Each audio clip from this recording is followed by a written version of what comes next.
Welcome to the debate. آج ہم ایک ایسے موضوع پر بات کر رہے ہیں جو جو اسلامی علم الکلام کی بالکل بنیاد ہے اور ایک طویل عرصے سے زیر بحث بھی رہا ہے۔ ہمارا آج کا موضوع ہے عقیدہ ختم نبوت، یعنی خاتم النبیین کی تشریح اور اس کے ساتھ جڑا ہوا حضرت عیسیٰ علیہ السلام کی واپسی کا تصور۔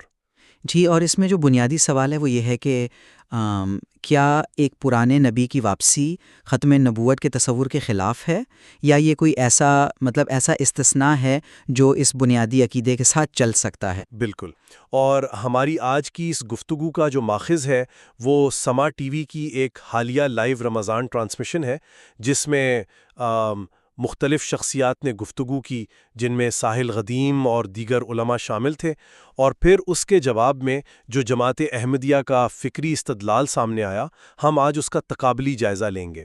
تو میں اس مباحثے میں اس زاویے کی نمائندگی کروں گا کہ لا نبی بعدی کی قطعی ممانعت کے بعد کسی پرانے نبی کا واپس آنا بھی منطقی اور کلامی طور پر ناممکن ہے، اور نبوت کا معطل ہونا ایک واضح تضاد ہے۔ صحیح، اور میں اس مرپٹی دھارے کے موقف کا دفاع کروں گی جو اس ٹرانسمیشن میں بڑی وضاحت سے پیش کیا گیا تھا، خاص طور پر جو استدلال وہاں پیش ہوا کہ حضرت عیسیٰ علیہ السلام چونکہ پہلے سے نبی ہیں، اس لیے ان کی واپسی ایک امتی کی حیثیت سے ہوگی، یعنی ان کی نبوت ساقط رہے گی، وہ اسے استعمال نہیں کریں گے، اور یہ بات ختم نبوت کے کسی بھی اصول سے نہیں ٹکراتی۔ چلیں پھر سیدھا دلائل کی طرف آتے ہیں۔ میرا موقف بہت سادہ اور براہ راست قرآنی نصوص پر مبنی ہے۔ سورۃ الاحزاب کی آیت 40 واضح کہتی ہے کہ محمد صلی اللہ علیہ وآلہ وسلم تم میں سے کسی مرد کے باپ نہیں، بلکہ اللہ کے رسول اور خاتم النبیین ہیں۔ اس کے ساتھ سنن ترمذی کی حدیث 2219 ہے، جس میں رسول اللہ صلی اللہ علیہ وآلہ وسلم نے فرمایا کہ میری امت میں 30 کے قریب جھوٹے مدعی پیدا ہوں گے، حالانکہ میں خاتم النبیین ہوں اور لا نبی بعدی، مطلب میرے بعد کوئی نبی نہیں۔ اب دیکھیں، استدلال یہ ہے کہ اگر رسول اللہ صلی اللہ علیہ وآلہ وسلم کے بعد کسی بھی نئے یا پرانے نبی کی قطعی کوئی گنجائشی نہیں ہے، تو عیسیٰ علیہ السلام نبی کی حیثیت سے کیسے واپس آ سکتے ہیں؟ مگر وہ نئے نبی تو نہیں ہے نا؟ جی، وہ نیا نبی نہیں، لیکن بانی جماعت احمدیہ کے مطابق اس کا واحد حل یہ ہے کہ رسول اللہ صلی اللہ علیہ وسلم کے بعد کوئی ایسا نبی نہیں آ سکتا جو پرانی یا نئی شریعت لائے۔ البتہ آپ صلی اللہ علیہ وسلم کی کامل اتباع میں ایک امتی نبی کا ظہور ممکن ہے۔ اگر آپ ایک پرانے نبی کو باہر سے لاتے ہیں اور کہتے ہیں کہ وہ نبوت استعمال نہیں کریں گے، تو یہ لا نبی بعدی کی اصل روح کے بالکل خلاف ہے۔ دیکھیں، میں یہاں آپ کو روکوں گی۔ آپ نے لا نبی بعدی کا جو مطلب لیا ہے، اصل اختلاف تو وہیں سے شروع ہوتا ہے۔ مرکزی دھارے کا موقف یہ ہے کہ ختم نبوت کا مطلب کسی نئے نبی کی تخلیق یا تقرری کی ممانعت ہے۔ عیسیٰ علیہ السلام کو اللہ تعالیٰ نے بہت پہلے، یعنی صدیوں پہلے نبی بنایا تھا۔ جب وہ واپس آئیں گے تو وہ کوئی نیا منصب لے کر نہیں آ رہے، وہ رسول اللہ صلی اللہ علیہ وسلم کے امتی کے طور پر آئیں گے۔ ٹرانسمیشن میں بالکل یہی استدلال پیش کیا گیا تھا کہ ان کی نبوت ساقط ہو جائے گی، مطلب وہ نبی تو ہیں لیکن اپنی نبوت کی طاقت کو استعمال نہیں کریں گے۔ چونکہ کائنات میں کوئی نیا منصب نہیں دیا جا رہا، تو یہ قرآن اور حدیث کے خلاف کیسے ہوا؟ اچھا، آپ کی یہ تشریح بظاہر بڑی پرکشش لگتی ہے، لیکن اگر ہم اس کی منطقی گہرائی میں جائیں تو اس میں ایک بہت بڑا جھول ہے۔ آپ کہہ رہی ہیں کہ نیا نبی نہیں آ سکتا لیکن پرانا آ سکتا ہے۔ مجھے بتائیں کہ سورۃ الاحزاب کی آیت میں یا لا نبی بعدی کے الفاظ میں یہ تخصیص کہاں لکھی ہے کہ پرانا نبی آ سکتا ہے؟ یہ تو آپ نے خود سے ایک استثناء پیدا کر لیا ہے۔ نہیں، یہ کوئی خود ساختہ استثناء نہیں ہے۔ احادیث متواترہ میں واضح طور پر حضرت عیسیٰ علیہ السلام کے نزول کا ذکر ہے۔ ایک منٹ، میری بات سنیں۔ نزول کا ذکر بالکل ہے، اس سے ہم بھی انکاری نہیں ہیں، لیکن اس نزول کی نوعیت پر ہم آگے بات کریں گے۔ پہلے ذرا عربی گرامر کی بات کر لیں۔ عربی کا ایک سادہ سا اصول ہے، جب لفظ خاتم کے بعد کوئی جمع کا لفظ آتا ہے، جیسے النبیین، تو محاورے کے مطابق اس کا مطلب صرف ٹائم لائن میں آخری ہونا نہیں ہوتا، بلکہ اس کا مطلب یہ ہوتا ہے کہ وہ اس گروہ کی سب سے کامل اور اعلیٰ ترین ہستی ہے، یعنی موہر ہے۔ اور چلیں اگر ہم ایک لمحے کے لیے آپ کی یہ بات مان بھی لیں کہ اس کا مطلب قطعی طور پر ہر لحاظ سے آخری ہونا ہے، تو پھر دروازہ تو بند ہے نا؟ آپ ایک پرانے نبی کو اس بند دروازے سے امت محمدیہ میں کیسے داخل کر رہی ہیں؟ جب آپ عیسیٰ علیہ السلام کو امت میں لاتی ہیں تو آپ کا یہ دعویٰ کہ سلسلہ مکمل بند ہو چکا ہے خود ہی ٹوٹ جاتا ہے۔ دیکھیں، مسئلہ یہ نہیں ہے کہ دروازہ کھلا ہے یا بند۔ دروازہ بالکل بند ہے، لیکن صرف نئے داخلوں کے لیے۔ آپ لسانی بحث کو ایک ایسے رخ پر لے جا رہے ہیں جو قرآن کے عمومی فہم سے ہٹ کر ہے۔ خاتم النبیین کا سیدھا سا مطلب یہ ہے کہ نبوت کا ادارہ اب نئے افراد کے لیے بند ہو چکا ہے۔ حضرت عیسیٰ کی واپسی کوئی نیا داخلہ نہیں ہے، یہ ایک تاریخی اور معجزاتی واقعہ ہے جس کی خبر خود شارع اسلام نے دی ہے۔ انہیں امت میں لانے کا مطلب یہ نہیں کہ وہ نیا منصب لے رہے ہیں، بلکہ وہ اپنے سابقہ منصب کو پیچھے رکھ کر تابع ہو کر آ رہے ہیں۔ اور یہی تو اصل پیچیدگی ہے۔ آپ کہہ رہی ہیں کہ وہ اپنے منصب کو پیچھے رکھ کر آئیں گے اور ان کی نبوت ساکت ہو جائے گی۔ اب ذرا اس تصور پر منطقی طور پر غور کریں۔ امام جلال الدین سیوطی رحمۃ اللہ علیہ، جنہیں مرکزی دھارے میں بڑی عقیدت سے مانا جاتا ہے، ان کے فتاویٰ کے صفحہ 232 پر واضح طور پر درج ہے کہ جس نے یہ کہا کہ حضرت عیسیٰ علیہ السلام کی نبوت ختم ہو گئی یا ان سے سلب کر لی گئی تو وہ کفر کا مرتکب ہے۔ ایک طرف آپ کا عقیدہ کہتا ہے کہ نبوت چھن نہیں سکتی، دوسری طرف آپ کہتی ہیں کہ وہ بطور نبی کام نہیں کریں گے، صرف امتی ہوں گے۔ عقلی لحاظ سے یہ کتنا بڑا تضاد ہے! ایک بنی اسرائیل کے نبی کا سٹیٹس تبدیل کر کے اسے امت محمدیہ کا محض امتی بنا دینا، یہ اللہ کی سنت کے مطابق کسی نبی کی شان کے لائق ہی نہیں ہے۔ چلیں اس بات کو ذرا کھولتے ہیں، کیونکہ یہاں آپ نے ایک بہت اہم اصطلاحی فرق کو نظر انداز کر دیا ہے۔ ساکت ہونے اور سلب ہونے میں زمین آسمان کا فرق ہے۔ میں اسے ایک عام فہم مثال سے سمجھاتی ہوں۔ یہ بالکل ایسا ہے جیسے فوج کا ایک 4 اسٹار جنرل ریٹائر ہو جائے، اس کا رینک جنرل کا ہی رہتا ہے، پروٹوکول وہی رہتا ہے، لیکن وہ اب کسی نئی جنگ کی کمانڈ نہیں کر رہا ہوتا۔ امام سیوطی نے بالکل درست فرمایا کہ سلب نبوت یعنی نبوت کا چھن جانا ماننا کفر ہے۔ سلب کا مطلب ہے کہ کوئی چیز باقاعدہ واپس لے لی جائے، اور کوئی بھی مستند عالم یہ نہیں کہتا کہ عیسیٰ علیہ السلام سے نبوت چھین لی جائے گی۔ ٹرانسمیشن میں بھی یہی واضح کیا گیا تھا کہ نبوت لے نہیں لی گئی بلکہ ساکت ہو جائے گی۔ لیکن ایک نبی کوئی ریٹائرڈ جنرل تو نہیں ہوتا، نبوت کوئی دنیاوی نوکری تھوڑی ہے۔ بات سنیں، مثال کا مقصد صرف ٹائٹل یعنی عہدے اور فنکشن یعنی اس کے استعمال میں فرق کرنا ہے۔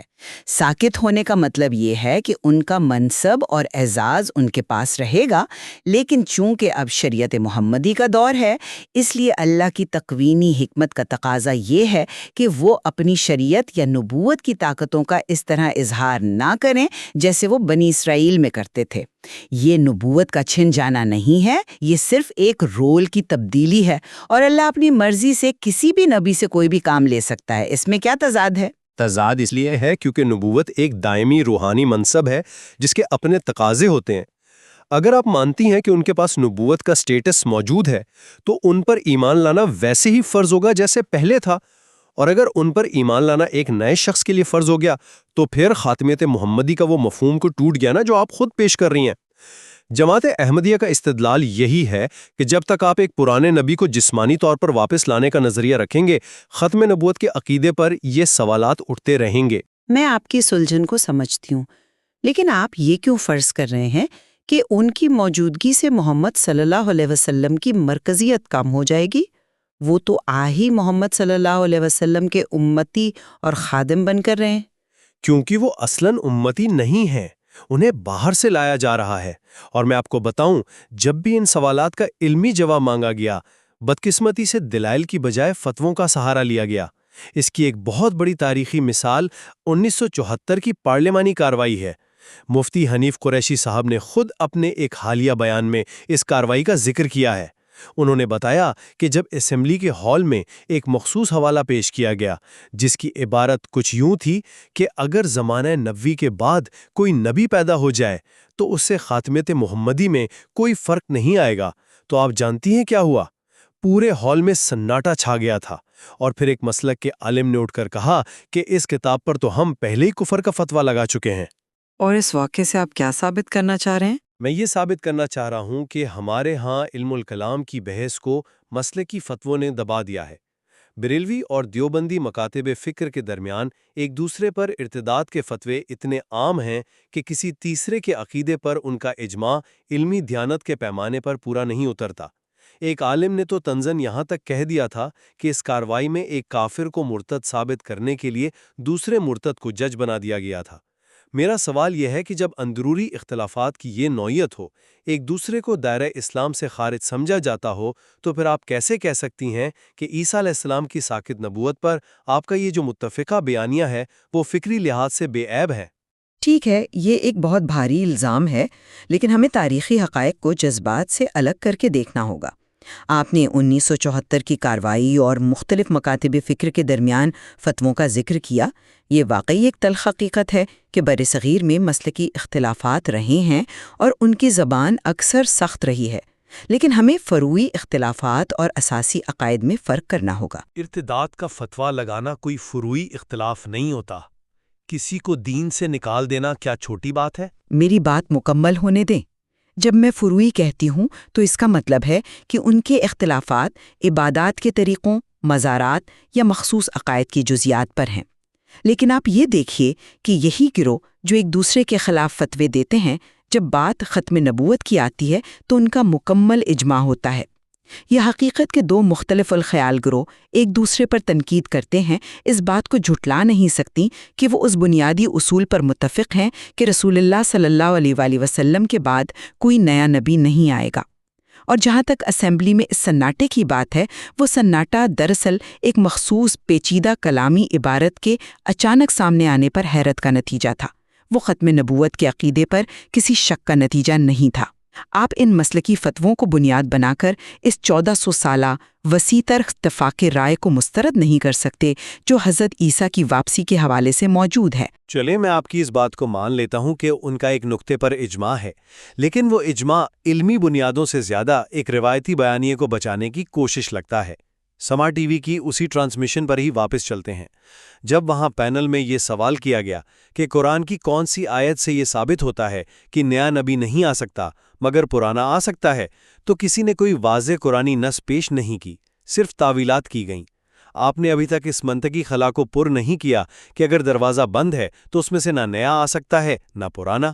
تو پھر آپ بتائیں، اگر دروازہ مکمل بند ہے تو جماعت احمدیہ امت کے اندر سے کسی نبی کے آنے کا جواز کیسے نکال لیتی ہے؟ میں اسی طرف آ رہا تھا۔ جماعت احمدیہ کا استدلال یہ ہے کہ قرآن اور حدیث کا زور اس بات پر ہے کہ براہ راست اللہ سے نئی شریعت پانے والا یا کوئی مستقل نبی نہیں آ سکتا، لیکن امت کے اندر سے ذلی اور بروزی طور پر محمد صلی اللہ علیہ وآلہ وسلم کی کامل اتباع کی شرط کے ساتھ ایک امتی کا اس مقام تک پہنچنا ممکن ہے۔ میں ذلی اور بروزی کے الفاظ کو ذرا آسان کر دیتا ہوں۔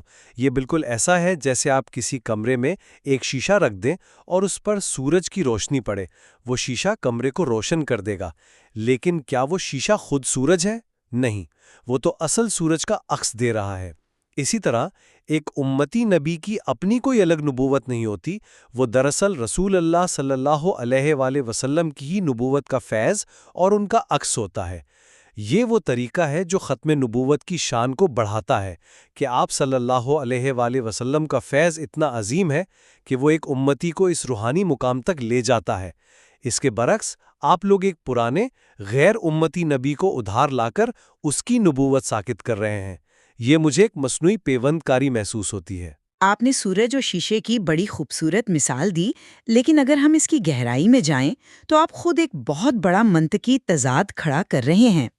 ایک طرف آپ مجھ سے مطالبہ کر رہے ہیں کہ دروازہ مکمل بند ہے تو پرانا بھی نہیں آ سکتا، اور پھر فوراً ہی آپ یہ بھی کہہ رہے ہیں کہ امت کے اندر سے ذلی یا بروزی طور پر کوئی آ سکتا ہے۔ اگر دروازہ بند ہے تو بند ہے۔ یہ ذلی یا بروزی کی اصطلاحات بنیادی طور پر بعد کے صوفیانہ علم الکلام کی پیداوار ہیں۔ قرآن یا حدیث میں تو ذلی نبی کی کوئی اصطلاح نہیں ہے۔ آپ ان اصطلاحات کو لا کر خود اسی قاعدے میں ایک استثناء پیدا کر رہے ہیں جس کے لیے آپ مجھ پر تنقید کر رہے تھے۔ یہ استثناء نہیں ہے، یہ محمد صلی اللہ علیہ وسلم کی نبوت کا ہی تسلسل ہے۔ بات سنیں، اگر آپ ایک نئے شخص کو کھڑا کر کے اسے نبی کا ٹائٹل دے رہے ہیں، چاہے عکس کے نام پہ ہی صحیح، تو آپ نے تو وہ مہر توڑ دی نا۔ اگر ہم خالص قرآنی نصوص اور احادیث متواترہ کی بات کریں تو عیسیٰ علیہ السلام کے نزول کا ذکر احادیث میں بالکل واضح ہے۔ ان کے نام، ان کے اوصاف اور ان کے نزول کی تفصیلات کے ساتھ یہ کوئی مصنوعی پیوند کاری نہیں ہے، یہ اللہ کا ایک فیصلہ ہے۔ آپ بار بار پوچھتے ہیں کہ نیا کیوں نہیں اور پرانا کیوں؟ اس کا بہت ہی سادہ جواب ہے۔ پرانا اس لیے آ سکتا ہے کیونکہ اس کے آنے کی خبر مخبر صادق یعنی رسول اللہ صلی اللہ علیہ وسلم نے واضح الفاظ میں دی ہے، اور نیا اس لیے نہیں آ سکتا کیونکہ اسی مخبر صادق صلی اللہ علیہ وآلہ وسلم نے فرمایا ہے کہ لا نبی بعدی۔ جب شریعت دینے والا خود ایک طرف ایک عمومی ممانعت بیان کر رہا ہو اور دوسری طرف ایک مخصوص تاریخی شخص کے نزول کی پیشگوئی کر رہا ہو، تو ہم ماننے والوں کا کام یہ ہے کہ ہم ان دونوں باتوں کو تسلیم کریں اور ان میں مطابقت پیدا کریں، اور وہ مطابقت یہی ہے کہ عیسیٰ علیہ السلام کی ذات واپس آ رہی ہے، کوئی نیا منصب نبوت تخلیق نہیں ہو رہا۔ میں آپ کے اس موقف کا احترام کرتا ہوں کہ آپ روایتی مطابقت پر قائم ہیں۔ علماء کرام صدیوں سے یہی پیش کرتے آ رہے ہیں، لیکن میں واضح کر دوں کہ ذلی اور بروزی نبوت تضاد اس لیے نہیں ہے کیونکہ یہ کوئی الگ یا متوازی چیز نہیں ہے۔ عیسیٰ علیہ السلام تو ایک مستقل نبی تھے، ان کی اپنی کتاب تھی، انہیں جب آپ امت محمدیہ میں لائیں گی تو آپ ان کے پورے پچھلے وجود اور منصب کی نفی کریں گی۔ یہ اللہ کی سنت کے خلاف لگتا ہے، اور جہاں تک آپ نے احادیث میں نزول کے ذکر کی بات کی تو ہم اس سے انکاری نہیں ہیں۔ مسئلہ صرف ان پیشگوئیوں کی تشریح کا ہے۔ تو آپ ان متواتر احادیث کی کیا تشریح کرتے ہیں جن میں نزول مسیح کا ذکر ہے؟ ہم کہتے ہیں کہ ان پیشگوئیوں کو استعاراتی اور روحانی معنوں میں سمجھا جانا چاہیے۔ اسلامی روایات میں بکثرت مثالیں موجود ہیں جہاں کسی کے نزول سے مراد اسی مزاج اور اوصاف والے کسی دوسرے شخص کا ظہور ہوتا ہے۔ جماعت احمدیہ کے نزدیک عیسیٰ کے نزول سے مراد ایک ایسے امتی کا ظہور ہے جو روحانی طور پر عیسیٰ علیہ السلام کے اوصاف پر پیدا ہو، تاکہ وہ امت کے ان مسائل کو حل کریں جو بنی اسرائیل میں عیسیٰ علیہ السلام نے حل کیے تھے۔ یہ علم الکلام کی وہ گہرائیاں ہیں جن پر کھلے دل سے غور کرنے کی ضرورت ہے، بجائے اس کے کہ ہم لغوی اور ظاہری معنوں پر اصرار کر کے تضادات میں الجھے رہیں۔ میں اس بات سے متفق ہوں کہ علم الکلام کی باریکیوں پر کھلے دل سے بحث ہونی چاہیے، لیکن اصول تفسیر کا ایک بنیادی قاعدہ ہے، جب تک کسی متن کا ظاہری اور حقیقی معنی ممکن ہو، اسے بلا وجہ استعارے یا مجاز کی طرف نہیں موڑا جاتا۔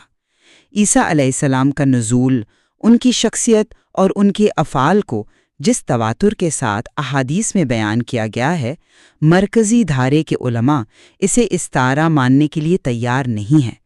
اس کے لیے کوئی ٹھوس قرینہ موجود نہیں ہے کہ ہم مان لیں کہ وہ عیسیٰ نہیں بلکہ کوئی اور شخص ہے۔ اگر ہم ہر تاریخی پیشگوئی کو استعارہ بنا دیں گے تو پھر متن کا اعتبار ہی ختم ہو جائے گا۔ البتہ میں آپ کی اس بات کی قدر کرتی ہوں کہ آپ اس بحث کو ایک علمی اور منطقی دائرے میں رکھ رہے ہیں۔ بالکل، جذباتیت نے ہی تو اس بحث کا سب سے زیادہ نقصان کیا ہے۔ خیر، وقت تیزی سے اپنے اختتام کی طرف بڑھ رہا ہے، تو ہمیں اب اس بحث کو سمیٹنا چاہیے۔ آج ہم نے اس ٹرانسمیشن اور اس کے گرد موجود مختلف آراء کے تناظر میں ختم نبوت اور حضرت عیسیٰ علیہ السلام کی واپسی کے پیچیدہ پہلوؤں کا جائزہ لیا۔ میری طرف سے جو استدلال پیش کیا گیا وہ بنیادی طور پر اس منطق پر کھڑا تھا کہ قرآنی احکامات اور لا نبی بعدی کے مطلق ہونے کے تحت کسی پرانے نبی کی منصب نبوت کے بغیر واپسی کلامی طور پر ممکن نہیں ہے۔ متن کا تقاضا یہ ہے کہ نبوت کی مہر ایسی کامل ہو کہ اب جو بھی روحانی مقام ملے وہ شریعت محمدی کے اندر سے ایک امتی کو ملے۔ اور میں نے مرکزی دھارے کی نمائندگی کرتے ہوئے اس بات کو ثابت کرنے کی کوشش کی کہ ختم نبوت کا بنیادی اطلاق نئے نبی کی تخلیق اور تقرری پر ہوتا ہے۔ حضرت عیسیٰ علیہ السلام کا وجود چونکہ پہلے سے نبی کے طور پہ تسلیم شدہ ہے، اس لیے ان کی بطور امتی واپسی ختم نبوت کی شک کو نہیں توڑتی، اور ان کا ساکت ہونا نبوت کے چھن جانے کے مترادف نہیں ہے، بلکہ یہ ایک مخصوص دور میں کردار کی تبدیلی ہے۔ اور جہاں تک مسلکی اختلافات کی بات ہے، وہ اساسی عقیدے پر امت کے اجماع کو متاثر نہیں کرتے۔ بہرحال ہم دونوں اس ایک بنیادی بات پر مکمل طور پر متفق ہیں کہ فریقین رسول اللہ صلی اللہ علیہ وسلم کی ذات گرامی کی مرکزیت اور قرآن کے حتمی ہونے پر کامل یقین رکھتے ہیں۔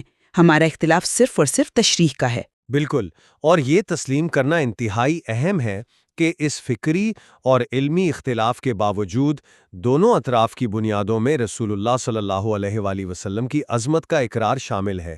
عربی لغت کی لسانی باریکیاں، ذیلی و بروزی تصورات اور ساکت بمقابلہ سلب کی یہ بحث یقیناً بہت وسیع ہے۔ ہمارا مقصد آج کسی کی جیت کا اعلان کرنا ہرگز نہیں تھا۔ ہمارا مقصد ان پیچیدہ فکری پہلوؤں کو سامنے لانا تھا جو اکثر عام جذباتی مباحثوں میں نظر انداز کر دیے جاتے ہیں۔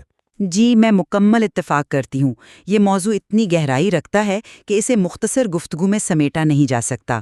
ہم نے آج بس ایک کوشش کی ہے کہ دونوں اطراف کے مضبوط ترین دلائل آپ کے سامنے رکھ دیے جائیں۔